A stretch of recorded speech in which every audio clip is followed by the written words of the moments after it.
A young boy in Russia named Misha looks up at the night sky and sees the stars rearranging themselves into the shape of a cow.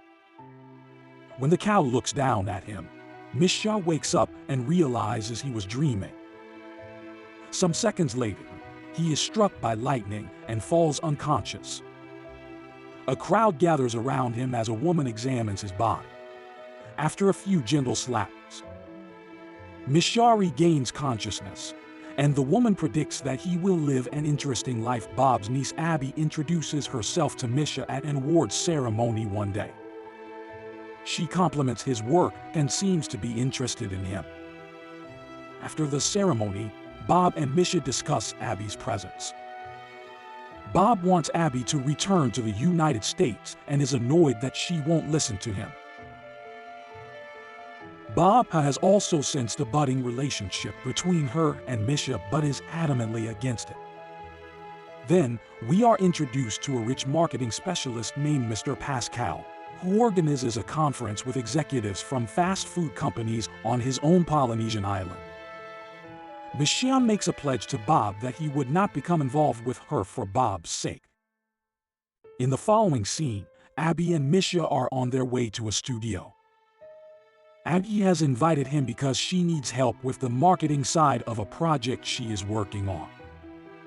A popular brand is about to broadcast an extreme makeover reality TV show, and they plan to recruit a big woman with potential and make her unrecognizable. Pascal has a brilliant idea to make their segment of the industry more profitable. They plan to change people's perception of beauty and make being fat the new beauty standard. After the fall of the Soviet Union, Misha worked at a shop where he assisted the owner with various marketing strategies that made him a lot of money.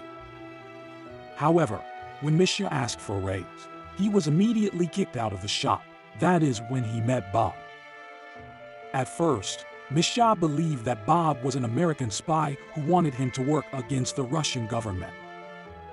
Later, Misha realized that Bob did not want information on the government. Abby is perplexed as to how he has not yet found a partner.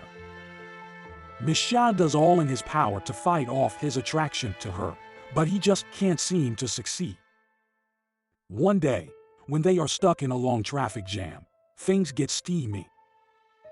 They do not realize that the inside of the car is visible through the window and get caught in the act by Bob. He interrupts them and pinches Misha in the face for doing something he was specifically told not to do. Starting the next day, the broadcast of the reality television show begins. They hire a chubby woman named Veronica to be the only contestant on the show. Because so many people are interested in seeing how she will look after the procedures, the program is an instant hit the day before it is scheduled to take place.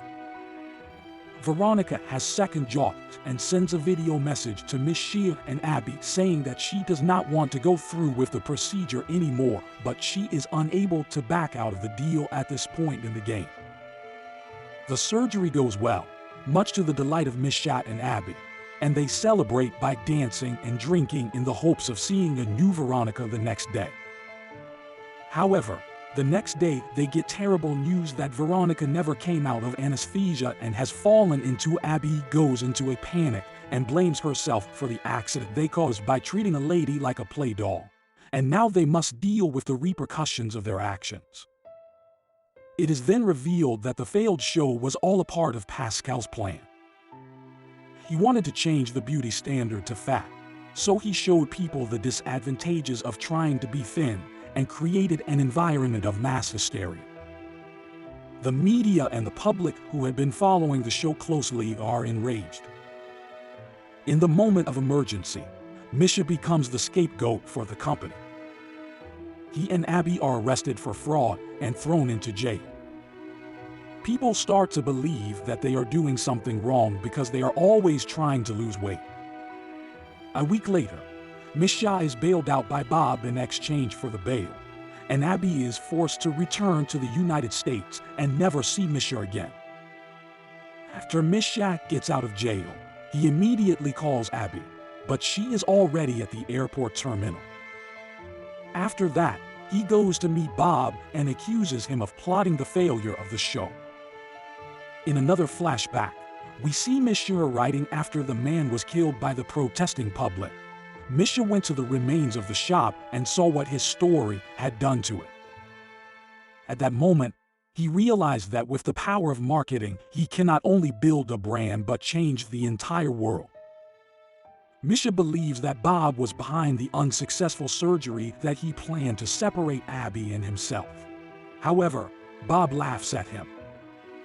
Misha believes that Bob was behind the unsuccessful surgery that he planned to separate Abby and himself. After finding Misha unconscious on the field, Abby brings him back to Moscow.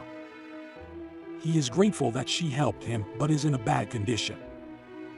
The world as we know it has undergone dramatic change. Fast food chains have taken over Russia, and being fat has become the new fabulous. Oversized models, toys, superheroes, and actors are the ones winning in society. The burger restaurant in particular has reached the highest form of success and has made the public addicted to its products. He is faced with another surprise when he is told that he fathered a baby 6 years ago and that the baby's name is Robert and that he is addicted to fast food. The monster that he sees by Abby's head is only visible to him at home. Misha sees the creature at his house. Misha has a hallucination that he sees several creatures tagging from Robert's neck, but he doesn't tell Abby about it. An entire day passes, but his hallucination doesn't go away. The following day, the family goes on a walk, and Misha realizes that the creature tagging along with Robert is the symbol of the burger company. The company's branch has a massive creature on top of it that feeds off of its customers. Similarly, the health minister even consumes a hamburger while it is being broadcast live on television to reassure the public that they are not in danger from eating them.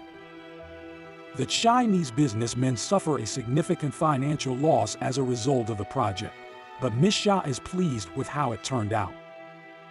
The very next week, the health minister tragically passes away from an unidentified illness, and the public immediately assumes that his death was caused by the hamburger he ate.